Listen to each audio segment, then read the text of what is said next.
Oke, assalamualaikum dan salam sejahtera. Bertemu lagi kita dalam diary anxiety disorder seorang aku. Dan untuk hari ini saya akan menceritakan tentang bagaimana pada hari pertama dan seterusnya saya mula menjadi seperti orang baru, bukan lagi seperti saya yang sebelumnya, sewaktu sebelum jatuh sakit. Oke, jadi sebelum itu jangan lupa subscribe channel ini, like dan share, supaya rekan-rekan di luar sana yang senasib dengan saya, dia tidak ketinggalan dengan luahan dan pengalaman saya sebagai salah seorang pengidap penyakit anxiety disorder ini. Oke, dalam video saya yang sebelum ini saya ada menceritakan tentang bagaimana pada hari saya terkena penyakit yang sangat-sangat teruk, yaitu kok sampai ke puncaknya sehingga terpaksa pergi ke klinik untuk meminta suntikan penenang. Oke, jadi cerita kesinambungannya selepas itu ialah ketika saya bangun keesokan harinya untuk pergi ke tempat kerja. Pada pagi itu memang saya sudah rasa lain macam dalam diri. Tidak seperti hari-hari sebelumnya yang jika saya bangun ke tempat kerja, keceria sahaja, macam tidak apa-apa yang berlaku. Tapi pada hari itu, yaitu hari pertama, saya mula rasa ada kelainan dalam diri. Saya bangun sahaja dengan kepala yang sakit, rasa pening, rasa nak muntah, sebab di ulu hati masih ada rasa sakit. Tapi yang peliknya diiringi dengan badan menggigil, jantung berdebar-debar, bila berjalan pun rasa melayang-layang. Jadi bila merasai semua begitu, datang rasa takut dalam hati. Tapi disebabkan kerja, saya gagahkan diri juga untuk bersiap untuk ke tempat kerja. Tapi pada masa itu memang saya mula rasa takut sudah, yang takut sangat-sangat. Jadi saya siap mengadu dengan suami, "Lemak, kenapa saya hari ini macam begini. Jadi suami dia suruh untuk ambil cuti rehat, tapi saya tidak ambil. Saya anggap masih belum ada keperluan untuk saya cuti. Jadi itulah hari pertama saya ke sekolah dengan menaiki kereta, sebab sebelum itu selalunya saya berjalan kaki sahaja ke sekolah. Tapi pada hari itu saya tidak larat sudah untuk berjalan kaki macam selalu. Malah sangat-sangat awal saya ke sekolah, yaitu baru pukul 6.30 saya bertolak sudah ke tempat kerja di sekolah. Jadi sampai sahaja di pintu pagar sekolah, saya sudah menggigil ketakutan. Jantung sangat laju berdebar. Saya takut sangat. Baru nampak bangunan tempat kerja itu, saya sudah rasa takut. Jadi saya rasa hairan, kenapa pula tiba-tiba rasa takut, padahal sebelum ini rasa sakit gastrik sahaja, tidak kaitan pun dengan rasa takut ke apakah semua. Jadi saya minta hantar dengan husband sampai di depan office. Masa keluar dari kereta itu, saya rasa macam tidak berpijak di bumi pun, tidak pijak tanah. Badan rasa lembik, mau jalan pun rasa macam di depan itu gelap cerah sahaja. Jadi saya berjalan begitu, saya suruh suami tunggu sekejap. Saya mau pergi punch in saja dulu. Jadi saya pergi punch in. Saya tidak toleh kiri kanan pun. Saya terus saja jalan ke depan mesin punch, ambil kad punch. Lepas tu laju-laju jalan menuju ke kereta. Sebabnya masa itu saya terfikir yang lemak, saya mau pingsan sudah, mau pingsan. Jadi saya cepat-cepat naik kereta dan minta hantar suami sampai ke bilik guru, itu di pusat sumber tempat saya duduk. Jadi sampai di sana itu, husband, suami jalan ke tempat kerjanya seperti biasa sambil menghantar anak ke tadikah dan sekolah rendah. Jadi sewaktu saya duduk di bilik saya tuh di bilik guru, saya rasa macam tiba-tiba datang perasaan macam mau menangis. Alamak, ada apa pula ni, macam begini, sudahlah kelas banyak. Okay, jadi saya tidak keruan, kejap berdiri, kejap duduk, kejap berdiri, kejap duduk. Lepas tu, kejap jenguk keluar. Serba tidak kena saya pada hari itu di tempat kerja. Jadi kebetulan pula saya ada kelas awal pagi, pukul 7. Saya bersiap semua buku-buku apa yang perlu dibawa. Dan sewaktu saya melangkah keluar dari bilik guru saya tuh, masa berjalan tengok ke arah bangunan akademik, kaki menggigil, lepas tu datang perasaan mau tumbang, sesak nafas, jantung sangat kuat berdebar, nadi laju. Jadi masa itu saya terfikir macam kalaulah saya boleh duduk terus di tanah masa itu, tapi tidak boleh, kena pergi juga. Jadi saya melangkah, saya berjalan menuju ke kelas, bertembung dengan rekan-rekan guru lain. Saya rasa macam saya tidak mampu sudah untuk senyum, sebab dalam hati saya, alamak, mampukah saya mau naik ke kelas ni, mampukah naik ke kelas. Okay, jadi saya berusaha juga menaiki tangga menuju ke tingkat 2 untuk masuk ke kelas pada masa itu. Dan apa yang saya takuti berlaku juga di dalam kelas. Saya baru 15 minit di dalam kelas, saya sesak nafas, terus terfikir mau mati. Lama, kenapa ini? Adakah saya akan mati hari ini di sini di dalam kelas? Jadi saya cepat-cepat bagi kerja dengan murid dan berpesan dengan mereka yang saya ada kerja sedikit. Jadi saya angkat buku, angkat handbag, laju saya turun tangga, dan sampai saya di depan pusat sumber itu saya jatuh tersungkur. Dan pembantu pusat sumber pada masa itu dia tengok saya, dia terkejut nampak. Dia cepat-cepat papah saya sampai ke kerusi. Di sana sampai di kerusi, saya tunduk, coba tenangkan perasaan itu. Dan masa itu memang air mata sudah menitis, sudah keluar. Dan selepas beberapa menit begitu saya tenang sedikit.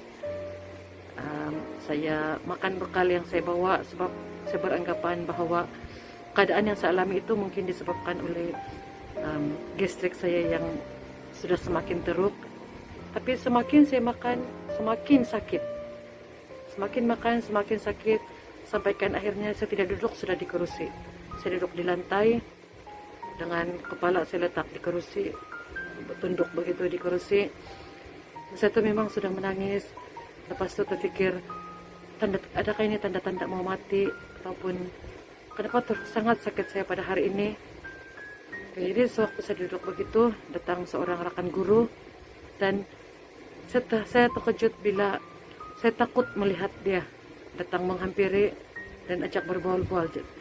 Tapi saya usahakan juga untuk saya kuatkan semangat juga untuk berborak dengan guru tersebut. Walaupun saya rasa macam tu suara saya keluar tidak tahu jelas ke tidak begitu. Sampaikan rekan guru itu, dia tegur saya, adakah saya kurang sehat sebab muka nampak pucat. Jadi saya angguk saja, memang tidak berapa sehat. Cakap saja begitu. Dan selepas dia keluar, saya duduk semula di lantai. Masa itu memang saya sudah tutup mata, berusaha untuk tarik nafas, obat gastrik makan. Tapi yang peliknya, sakit di perut itu semakin menjadi-jadi. Masa ini saya belum kena diagnosis lagi ada penyakit anxiety disorder, sebab saya belum lagi pergi ke hospital. Baru satu klinik yang saya pergi. Dan untuk hari itu saya hanya mampu bertahan beberapa jam saja di tempat kerja. Tidak lama lepas tu memang saya ambil keputusan untuk balik bila saya sudah tidak tahan lagi dengan keadaan yang saya hadapi, yaitu badan makin menggigil, keluar segala peluh sejuk, tangan dan kaki pun rasa sejuk sudah, nadi makin laju sampai termuntah angin begitu. Jadi saya cepat-cepat telefon husband. Jadi ini lagi satu yang pelik. Husband saya jarak tempat kerjanya ke rumah dalam 8 km, jarak saya dalam tidak sampai pun mungkin 100 meter tuh, dalam 50 meter saja. Tapi saya tidak larat pun untuk balik, untuk jalan kaki. Saya telepon husband minta hantar, sedangkan masa itu masih pagi lagi. Jadi dia datang juga sambil masa itu dia belum tahu lagi keadaan saya macam mana. Dia datang juga kebetulan mau ambil anak untuk dari tadika tu, tapi hari itu dia jadi ambil awal. Dia hantar saya di rumah, dan bila sampai di rumah itu saya duduk di kerusi sambil coba tenangkan pikiran, sambil coba memikirkan kenapa semua banyak simptom-simptom baru yang saya alami itu rasa macam lain sedikit. Tapi itulah hari pertama saya merasai semua simptom-simptom yang sampai sekarang masih saya rasai lah. Itu simptom-simptom yang selalu saya terbaca sebelum ini berlaku pada orang lain. Tapi saya tidak sangka pun yang hari itu saya pula yang akan mengalami perkara yang sama. Jadi bermulalah saya punya kehidupan yang asik terfikirkan hospital, asik terfikirkan mati. Inilah sebab bila datang rasa takut, rasa berdebar, rasa sesak nafas, rasa tangan dan kaki mula sejuk itu, mulalah saya terfikir yang lama, adakah saya akan mati? Ataupun adakah ini tanda-tanda saya akan mati? Jadi semua itu memang berlegar di pikiran, tidak pandai mau hilang. Jadi petang itu disebabkan tidak dapat tahan lagi punya rasa berdebar-debar itu dan rasa takut, saya ajak lagi suami ke klinik, dan sekali lagi saya diberikan suntikan penenang untuk tenangkan diri, sebab masa itu memang saya susah untuk kawal diri saya, menangis sudah tidak dapat kawal diri, dan saya berusaha untuk kuatkan semangat pun tidak dapat. Akhirnya disuntik obat penenang, walaupun hanya dapat bertenang sekejap, tapi saya rasa bersyukur sudah. Dan balik ke rumah, sebelum tidur datang balik perasaan takut, sebab saya takut waktu saya tidur tuh saya akan tidur terus. Jadi susah untuk tidur. Itulah permulaan saya susah untuk tidur, sebab banyak betul yang terlintas di pikiran. Jadi masa itu pula saya pula jenis yang kalau sholat ikut setakat mana yang sempat. Jadi sholat 5 waktu pun kadang-kadang tidak cukup. Jadi masa itu saya tidak terfikir pun apa yang perlu dibuat, ditutup mata sampai tidak tahu berapa baru tertidur. Tapi sebenarnya masa itu saya takut sudah untuk menghadapi hari esoknya, sebab saya tahu betapa susahnya hari pertama saya sewaktu berhadapan dengan simptom-simptom yang terlalu banyak, yang terlalu susah untuk saya tafsirkan simptom pasal apa. Jadi saya masa itu cuma berharap yang saya akan kuat untuk hari esoknya, sebab masih ada anak-anak dan suami yang masih memerlukan saya. Jadi saya berusaha untuk kuat, walaupun sebenarnya masa itu saya lemah sudah, lemah semangat, sebab asik memikirkan kenapa saya begini, sedangkan saya hanya ada gastrik sahaja. Jadi masa itu saya belum terfikir lagi untuk ke hospital, saya hanya pergi ke klinik saja. Dan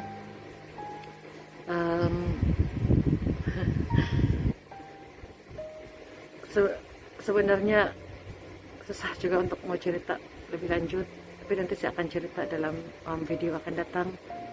Rasanya sampai di sini saja untuk hari ini. Nanti selepas ini saya akan ceritakan bagaimana penyakit saya semakin teruk bila saya mula menggoogle saya punya simptom-simptom itu. Yang ini memang kalau boleh rekan-rekan yang senasib di luar sana, janganlah ikut saya punya perbuatan yang itu, sebabnya dia menyebabkan penyakit saya itu bertambah teruk. Tapi itulah, bukan kita minta penyakit yang sebegitu, dia datang secara tiba-tiba. Dia berpunca daripada perut mungkin masa itu. Jadi kalau boleh, perkataan kalau ini sebenarnya selalu suami saya tegur, jangan cakap kalau-kalau, sebabnya sudah pun terjadi. Kita tidak perlu menafikan takdir yang kita sudah lalui. Apa yang kita cuma boleh buat ialah terus melangkah ke depan. Tapi pada masa suami cakap begitu itu, memang saya keluar telinga kiri, masuk telinga kanan, keluar telinga kiri, begitu saja. Sebab saya sangat-sangat struggle untuk menguatkan diri saya. Jadi nanti saya akan ceritakan semula dalam video akan datang. Saya berhenti dulu setakat ini untuk tenangkan sedikit perasaan dulu lah. Sebab bila bercerita begini, mengimbau semula perkara yang dilalui itu memang sangat-sangat kacau emosi begitu. Tapi ini saya luahkan supaya menjadi pedoman, menjadi pengajaran, iktibar kepada rekan-rekan di luar sana.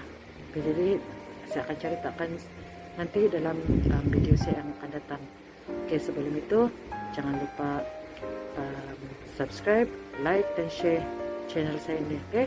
Supaya kita dapat berkongsi ilmu kepada rekan-rekan di luar sana yang sama-sama mengidap penyakit anxiety disorder dan panic attack seperti yang saya hadapi sekarang ini.